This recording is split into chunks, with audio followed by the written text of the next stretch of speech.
ಬಿಜೆಪಿಯಲ್ಲಿ ಇರೋರೆಲ್ಲ ಗೂಂಡಾಗಳು ಅನ್ಎಜುಕೇಟೆಡ್ಸ್ ಅಂತ ಹೇಳಿದ್ದ ಇದೇ ರಾಘವ್ ಚೆಡ್ಡ बीजेपी एक अनपढ़ गुंडों की पार्टी है। ಈಗ ದಿಢೀರ್ ಅಂತ ಬಿಜೆಪಿ ಸೇರಿದ್ದಾರೆ, ಅದು ಕೂಡ 7 ಜನ ಸಂಸದರ ಜೊತೆ. ರಾಘವ್ ಚೆಡ್ಡ ಅಂದ್ರೆ ಮೊದಲು ನಮಗೆ ನೆನಪಾಗೋದು ಸಾಮಾನ್ಯ ಜನರ ಪರವಾಗಿ ಅವರು ಎತ್ತುತ್ತಿದ್ದ ಧ್ವನಿ, ಮಿಡಿಲ್ ಕ್ಲಾಸ್ ಜನರ ಸಮಸ್ಯೆಗಳ ಬಗ್ಗೆ, ಬೆಲೆ ಏರಿಕೆ ಬಗ್ಗೆ ಇವರು ಸದನದಲ್ಲಿ ಮಾತಾಡ್ತಿದ್ದ ವಾದಗಳು ಇವರನ್ನ ರಾತ್ರೋರಾತ್ರಿ ಹೀರೋ ಮಾಡ್ತು. ಇವರ ಮಾತು ಕೇಳಿಯೇ ಲಕ್ಷಾಂತರ ಯುವಕರು ಇವರನ್ನ ಫಾಲೋ ಮಾಡಿದ್ರು.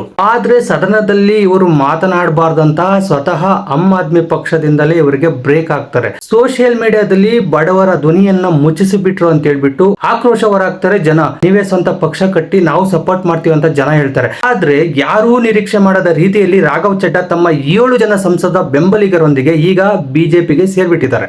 ನಮ್ಮ ನಂಬಿಕೆಗೆ ದ್ರೋಹ ಆಗಿದೆ ಅಂತ ಹೇಳ್ಬಿಟ್ಟು ಒಂದೇ ರಾತ್ರಿಯಲ್ಲಿ ಬರೋಬ್ಬರಿ 1 ಮಿಲಿಯನ್ ಅಂದರೆ 10 ಲಕ್ಷಕ್ಕೂ ಹೆಚ್ಚು ಜನ ಇವರನ್ನ ಸೋಷಿಯಲ್ ಮೀಡಿಯಾ ಖಾತೆಯಿಂದ ಅನ್ಫಾಲೋ ಮಾಡಿದ್ದಾರೆ. ಒಬ್ಬ ಸಂಸದನಾಗಿ ಚೆಡ್ಡ ಅವರ ಈ ನಡೆ ಸರಿನಾ? ನಿಮ್ಮ ಅನಿಸಿಕೆ ಏನೇ ಇದ್ರೂ ಕಮೆಂಟ್ ಬಾಕ್ಸ್ ಅಲ್ಲಿ ತಿಳಿಸಿ. ಮತ್ತಷ್ಟು ಇಂತಹ ಇಂಟ್ರೆಸ್ಟಿಂಗ್ ಅಪ್ಡೇಟ್ಸ್ಗಾಗಿ ಫಾಲೋ ಮಾಡೋದನ್ನ ಮರಿಬೇಡಿ.